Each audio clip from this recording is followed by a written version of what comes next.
안녕하세요. 먹는 걸 좋아하는 40살 여자입니다. 저는 제가 봐도 참 맛있게 먹고 또 그걸 즐기는 아주 평범한 주부예요.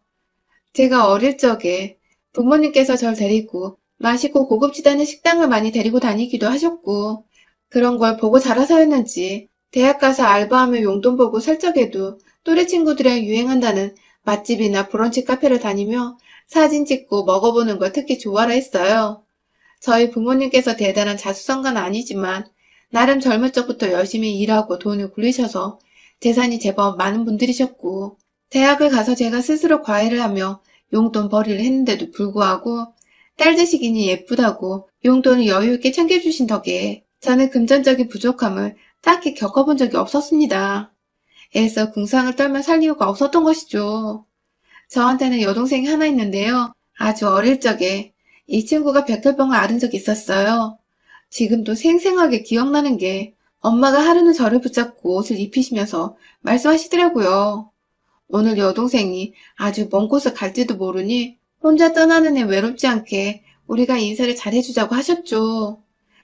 지금은 저도 자식을 낳고 사는 여자인지라 그 말이 얼마나 사무치고 슬프고 애절한지 이해를 하지만 그때만 해도 전 여동생이 혼자 어디 놀이공원이라도 놀러가는 줄 알고 얼마나 희생을 했었는지 몰라요. 그런데 그렇게 엄마 따라가 보니 여동생은 병실에 누워있고 그 옆에 할아버지 할머니 그리고 아빠까지 모두가 숨죽인 채 병실 안으로 들어오는 절 바라보더라고요. 모두의 눈에 담겨져 있던 좌절과 슬픔, 그런 감정들이 어렸지만 충분히 느낄 수 있었죠. 뭔가 대충 여동생이 좋은 곳에 가는 게 아니라는 걸 알게 되었고 그날 저는 시샘했던 게 미안해서 여동생 옆에 내내 붙어 있었어요. 정말 온 가족이 그 조그만 애가 병실 침대에 누워 링게를 여기저기 꽂고 있는 끔찍한 모습을 그저 바라만 보고 있었던 거죠. 아주 천만다행이게도 그날 수술이 있었던 여동생은 수술이 잘 끝나기도 했고 또 차차 상태가 잘 호전되어 백혈병 완치 판정을 받았지만 전 아직도 제 옆에서 깔깔거리며 환하게 건강하게 웃는 여동생을 보면 그때 생각이 나 아찔하답니다. 이 아이가 또 언젠가 제 곁을 떠날지도 모른다는 걱정 때문에 말이죠. 떠나보낼 뻔한 딸이어서 그런지 저희 부모님은 어릴 때부터 제 여동생을 참 각별하게 챙기셨어요. 하나밖에 없는 언니가 저이다 보니 제 손에 꼭 나이에 안 맞는 큰 돈을 쥐어주시며 오다 가다 여동생이라 맛있는 거 사 먹으라고 갖고 싶은 거 다 사라며 하셨고 대충 여동생이 병으로부터 완쾌가 된 것이란 걸 눈치챈 저도 더 이상의 시샘 없이 오로지 여동생을 위해서 그 돈을 썼답니다. 둘이서 학교 끝나고 집에 올 때도 일부러 여동생 반 앞에서 기다렸다가 손잡고 데려왔고 가는 길에 분식집이라도 있으면 꼭 여동생한테 몇 번을 물어봤네요. 저거 먹고 싶냐? 뭐 먹고 싶은 거 없냐? 하면서 말이죠. 그렇게 전 여동생과 돈독하게 자라왔습니다. 교우관계가 좋았어서 친구들이 많았지만 그 중에서도 여동생이 가장 애틋하고 특별하고 또 가까운 둘도 없는 제 친구예요. 저와는 달리 어릴 때 병원도 자주 다니고 또 연약해서 활발하지 못했던 여동생은 친구가 많이 없었는데 그래서였는지 더욱 여동생 옆에서 베스트 프렌드처럼 있어주려고 노력했어요. 이 아이가 친구 없는 것에 대해 미련 갖거나 안타까워하지 않도록 옆에서 늘 웃게 해주려고 노력을 한 것이었죠. 언니로서 말입니다. 그러다가 제가 결혼을 했어요. 이모가 아는 분의 자식이라며 만나보라 해서 대학 졸업하고 일을 하던 중에 소개팅에 나가 만나게 된 사람이었죠. 저는 딱히 돈을 벌어야 한다는 생각이 없었어서 제가 하고 싶은 일을 하고 싶어 찾아보다가 덜컥 항공사 승무원이 돼서 승무원으로 일을 하던 중이었고 남편은 대기업에 재직을 하면서 지방 근무를 3년 정도 했다가 막 다시 서울로 돌아왔던 때였죠. 뭔가 저는 하늘 위에서 일을 하다 보니 늘 피곤에 쩔어 있었고 그래서 평범하게 두 다리로 걸어다니며 데이트를 하는 것을 갈망하던 중이었고 남편은 남편대로 젊은 나이에 회사 때문에 원치 않는 지방에 가 있다가 다시 서울로 돌아오며 여기저기 서울에서 데이트를 하려고 안달이 난 중이었죠. 각자가 뭔가 데이트를 한다는 것에 로망이 있고 열망이 있던 젊었던 때라 자연스레 급속도로 연인이 되었습니다. 데이트도 시간 날 때마다 미친 듯이 해대며 연애를 했죠. 비행하고 외국에 가 있어도 남편이랑 어느 맛집을 가서 데이트할지 그걸 검색하고 있었고 남편도 마찬가지였어요. 그렇게 맛있는 걸 먹으며 거의 서울 전역의 맛집을 다 통돌아며 다녔던 것 같고, 그러다가 진짜 맛있어서 혼자만 먹기 아깝다는 생각이 들면 포장을 해서 집에 가 여동생에게 나눠주기도 했습니다.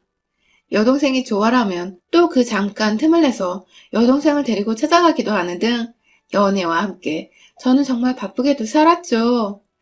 그러다가 자연스럽게 남편과 여동생을 가장 먼저 소개해줬어요. 제 가족으로 말이죠. 늘 입에 여동생이 맛있는 걸 좋아한다고 어릴 때부터 참 많이 맛집을 함께 돌아다녔다는 말을 달고 살았다 보니 남편도 여동생을 궁금해했고 그렇게 셋이 만나 함께 맛집도 제법 다녔습니다. 혹시라도 남편이 불편해하지 않을까 눈치를 보기도 했는데 늘 남편이 먼저 여동생을 불러주고 챙겨주니 전 더없이 고마웠죠. 그러다가 여동생도 남자친구가 생겼고 이 아이는 첫 남자친구였는데도 어찌나 뜨겁던지 저희 커플보다 결국 결혼을 먼저 했어요. 여동생 커플이 결혼하고 잘 사는 모습까지 다 지켜보며 저희도 서서히 결혼을 하겠다는 마음이 들어 결혼을 하게 된 것 같아요.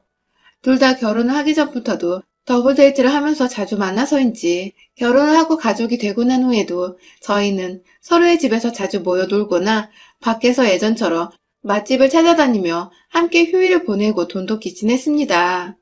이렇게 잘 지내는 와중에 올해 코로나가 터지면서 제가 사표를 쓰게 되었어요. 나이를 생각하면 승무원 치고 정말 오래도록 한 일이었지만 제 나름대로 저만의 전문적인 일이라 생각하며 후배들의 멘토로 그리고 제 분야에서 인정받는 상사로 보람차게 일을 해왔는데요. 아무래도 코로나로 후배들까지 설 자리가 사라지는 마당에 제가 그냥 제 욕심에 일을 붙잡고 있는 건 아닌가 싶어서 2달 내내 이 고민하다가 정말 눈 딱 감고 사표를 냈어요.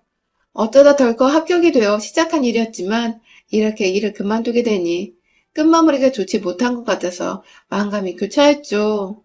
그래도 퇴사를 한 저를 축하한다며 어디 맛집에서 공수해온 음식들을 차례를 펼쳐놓고 술잔치를 벌여준 여동생네 부부와 남편이 있어서 참 든든했습니다. 그런데요, 일을 그만두고 제가 시간적인 여유가 생겨 집에 있다 보니 새롭게 맞닥뜨리게 된 것들이 생겨났어요. 바로 저희 시댁 식구들이었습니다.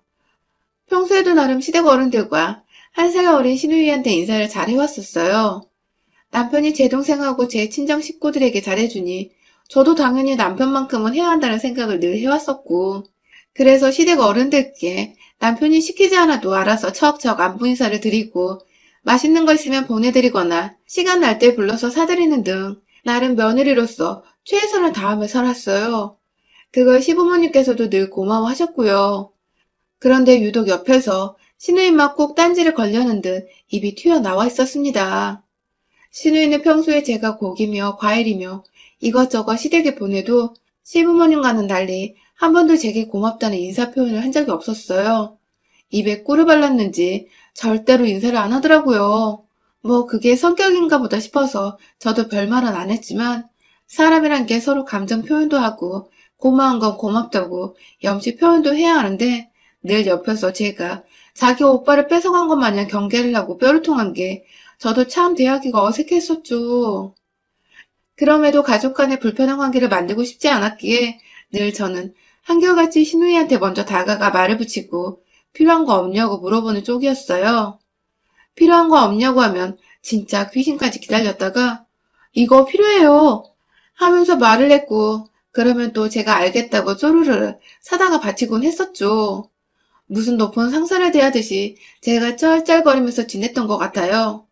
일하면서도 피곤해 죽겠는데 오빠를 통해서 제 비행 일정을 듣곤 늘 연락을 해왔어요.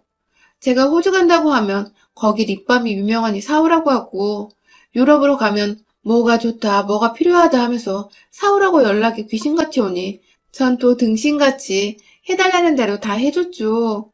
그러면 조금이라도 절 살갑게 가깝게 대해주진 않을까 싶어서요. 아무튼 제가 제 개인 별스타그램에 여동생네 부부와 함께 다니는 사진들을 많이 올리곤 하거든요. 이유는 딱히 다른 게 없었어요.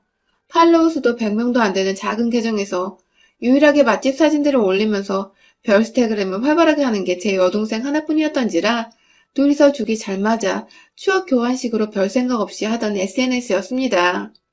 하지만 그게 늘 신우이한테는 안 입고 왔나 보더라고요. 하루는 저한테 언니 이제 백수인데 요즘은 여동생이랑 또 놀러 안 가요? 라고 물어보길래 전 그냥 별 질문 아니라고 생각하며 아, 조만간 또 나가봐야죠. 그런데 요즘 코로나가 심해져서 무섭네요. 라고 말을 했어요.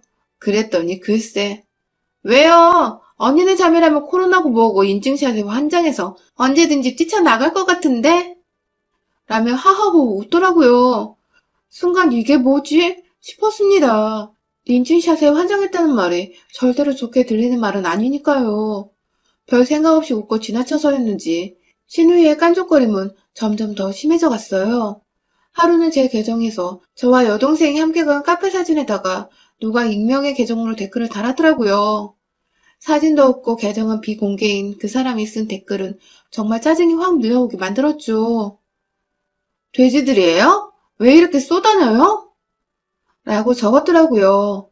그 당시 코로나가 잠잠해져서 정부에서는 막 나가라고 돈을 풀기 시작하던 중이었고 저나 여동생이나 오래도록 조심하며 집에 있다가 답답한 마음에 집 근처 유명하다는 카페에 가서 커피 한잔하고 온 건데 돼지들이라니 왜 이렇게 쏘다니다니 평소에 제 계정을 잘 봐왔던 사람인 것 같더라고요.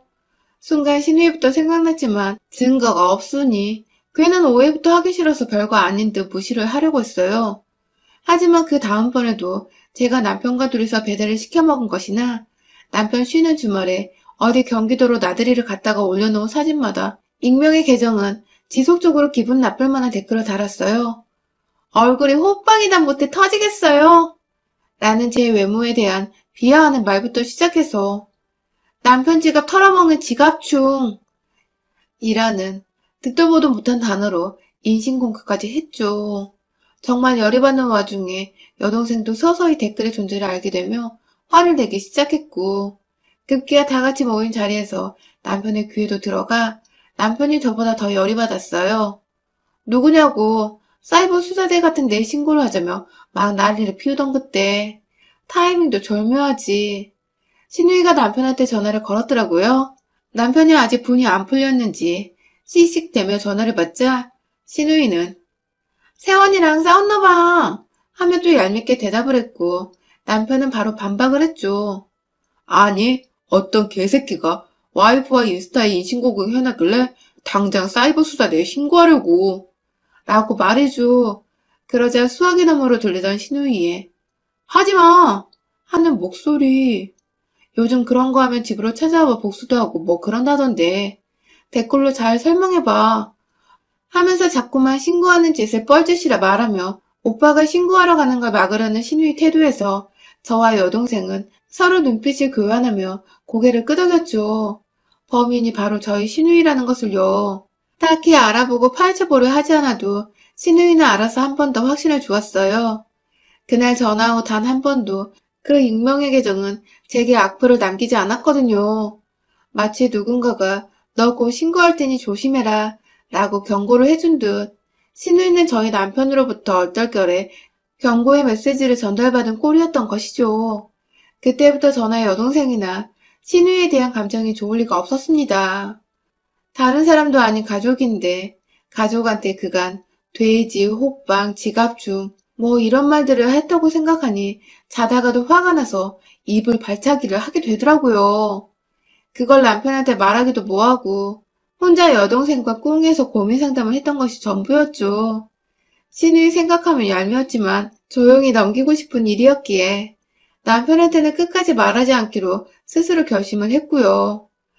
그러다가 최근 코로나가 심해지기 전 제 여동생 생일을 맞이해서 저희 부부와 여동생 부부 그리고 저희 친정 부모님까지 모두 모셔서는 호텔에서 저녁 식사를 했습니다. 여동생과 제부 생일이 딱 4일 차이여서 모인 김에 같이 생일 축하를 해주기로 했죠. 저희 부모님은 저희가 아직도 애처럼 보이시는지 호텔에 부른 건 저였는데 본인들이 계산해 주셨어요.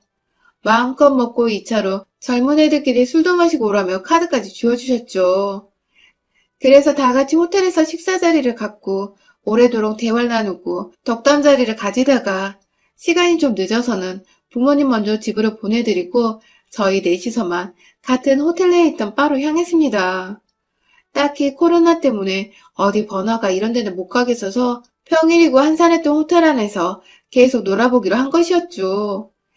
그렇게 생일을 축하해주면서 와인도 몇 잔 마시고 분위기가 무르익을 것 같았죠. 바 내의 조명도 너무 예쁘고 음악 소리도 좋고 하니까 다 같이 모여 사진을 찍었습니다. 그냥 여는 사람들이 서로 사진 찍고 추억을 남기듯이 저희도 마찬가지였어요. 그 사이 저는 술 기운이 올라오는 것 같아 음료 한 잔을 주문했고 여동생은 자기 별스타그램에 저희 넷이서 찍은 사진을 올려놔 보더라고요. 그렇게 저희는 추억을 남기고 밤 11시 조금만 되어 집으로 돌아왔습니다. 다음 날이 주말이어서 남편이나 저나 크게 부지런 떨 필요가 없었어요. 편하게 씻고 잘 준비를 하는데 시어머니께서 갑자기 전화가 오셨어요. 잠들려고 둘 다 침대에 누웠다가 제가 전화를 받았는데 시어머니께서 다짜고짜 야, 넌 도대체 뭐가 문제니? 하면서 소리를 지르셨어요. 너무 놀라서 남편과 눈이 동그래진 채로 눈빛 교환을 하고 있는데 남편이 수화기를 뺏어들었어요. 그때 남편이 말도 꺼내기 전 시어머니께서 그러시더라고요. 넌 시누이 한 번 안 챙겨주더니 네 동생은 챙기러 매번 내 아들 데리고 다니니? 라고 말이죠. 제가 남편의 돈을 아낄 줄도 모르고 그 돈 다 바쳐서 제 여동생한테 다 준다는 겁니다. 그간 저희 친정부모님이 준 용돈으로도 제가 남편을 먹이고 입힌 게 얼마고 그날만 해도 저희 친정아버지가 식사부터 술까지 싹 다 사주셨는데 무엇보다 제가 그간 비행을 하면서 또 백수가 되면서도 시누이 챙겨준다고 사주고 필요한 거 없냐고 물어봐 준 게 몇 번인데 저한테 한 번을 안 챙긴다고 하시는 시어머니 말씀이 무지무지 섭섭하더라고요. 전화를 받고 있던 남편은 본인이 화가 나 그게 무슨 소리예요? 하면서 소리를 꽥 질러버렸어요.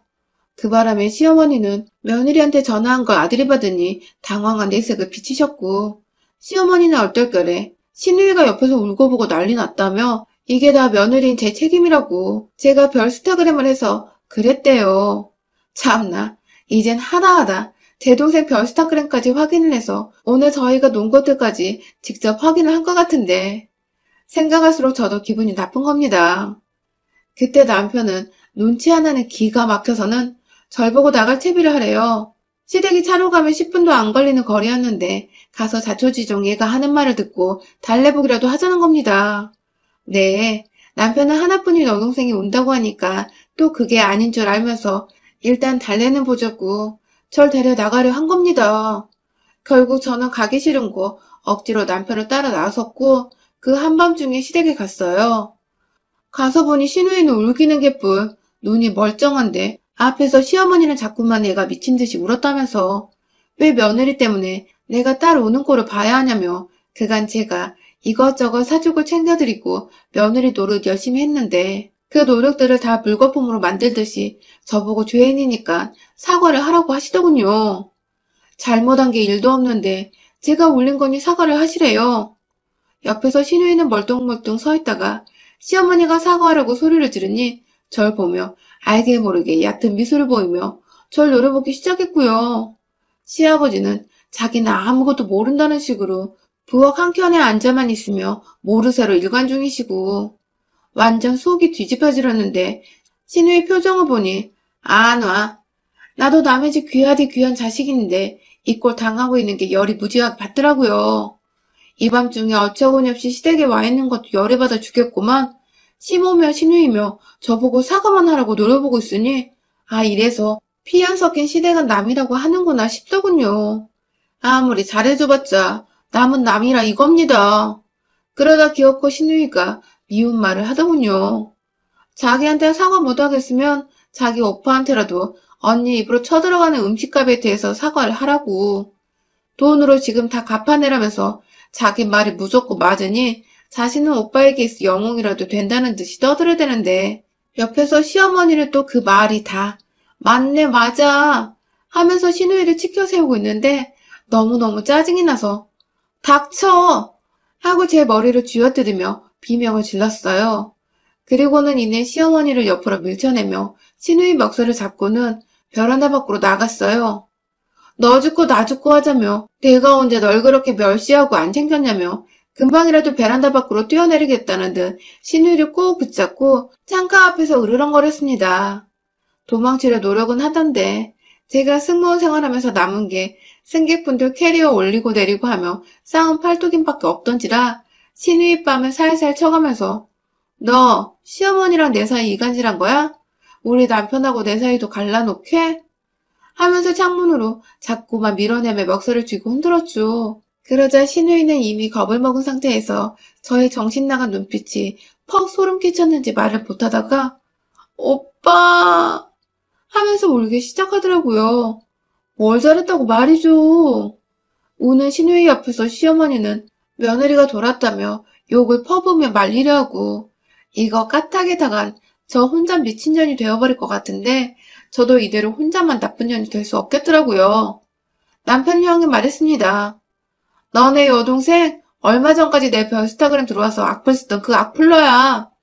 라면서 내가 당신 때문에 참고 모른 척하려 했는데 라고 말을 흐리니 신우이는 자기가 아니라면서 울면서도 거짓말을 치며 우기기 시작했고 제가 지금이라도 경찰서 가서 신고를 해야겠다고 나갈 채비를 하니 갑자기 언니 하면서 제 앞에 와서 제 다리를 붙잡고 안아주더군요. 불쌍한 표정을 지으면서 말이죠. 방금 전까지 저한테 멱살 잡히면서도 잘못 없다는 듯 울고 있는 년이 순식간에 저한테 미안하다고 매달리는 이 상황. 이게 다 정말 1분도 안 되어 일어난 일이었습니다. 의심의 눈으로 제 얘기를 듣다가 저한테 매달리고 있는 자기 여동생을 보자 상황 파악을 한 남편은 머리가 지끈거리는지 자기 머리를 지그시 누르며 눈을 감더라고요. 그 바람에 앞에서 난리가 난 채 절 2년 전을 하고 계시던 시어머니도 순식간에 입을 틀어 막았고요. 시아버지는 그제서야 내가 너 안 그랬을 줄 알았다 하면서 체면 차리는 짓거리는 하고 있고 아유 진짜 완전히 정이 뚝뚝 떨어졌습니다. 저요? 남편한테 우리 관계 좀 생각해 봐야겠다고 내가 그간 시댁에 퍼부은 돈이 얼마고 우리 부모님 돈으로 당신 사먹인 게 얼마인데 나한테 아무것도 안 한 며느리 취급을 하는 시댁을 다시는 못 볼 것 같다며 이 한마디를 하고는 시댁에서 나와 걸어서 집으로 가려 했어요. 그러자 남편은 나오는 순간까지도 자기 부모랑 동생한테 욕을 퍼부으면서 우리 이혼하면 나 호접할 줄 알아? 하면서 윽박을 질러버리곤 절 따라 나왔어요. 한참이나 밖에서 실랑이를 했어요. 남편은 잘못했다고 이게 다 자기 잘못이라며 다시는 시댁 식구들이랑 이런 일 안 얽히도록 연락도 못하게 하겠다고 싹싹 빌었고 그래봤자 사랑 싸움이지만 남편의 완고한 태도에 저도 알겠다며 못 이기는 척 남편 손에 이끌려 차를 타고 집에 돌아왔네요. 진짜로 지금까지도 남편 덕분에 저는 시댁으로부터의 연락을 완전히 차단당하고 있고요. 여동생과 맛있는 거 먹고 다니는 사진은 신우이 의식해서 전보다 몇 배 더 열심히 찍어 올리는 중이고 신우이는 절 차단도 안 했는데 어디서 유령처럼 보는지 어쩌다 좋아요를 급 눌렀다가 지운 적도 몇 번 있었답니다. 아휴, 그냥 가만히 있었으면 돈 많은 며느리가 해주는 음식이며 정성이며 다 받고 잘 사셨을 텐데 졸지에 며느리가 해줄 뜨뜻한 밥 한 끼 못 드시게 생긴 시부모님. 하지만 아쉽진 않아요. 아무리 정성을 쏟아도 며느리는 남이란 걸 이번에 제대로 배웠으니까요. 이젠 저 낳아준 제 부모님이나 잘 챙겨드리면 제 핏줄로만 생각하렵니다. 여러분의 생각은 댓글로 남겨주세요. 오늘도 시청해주셔서 정말 감사합니다.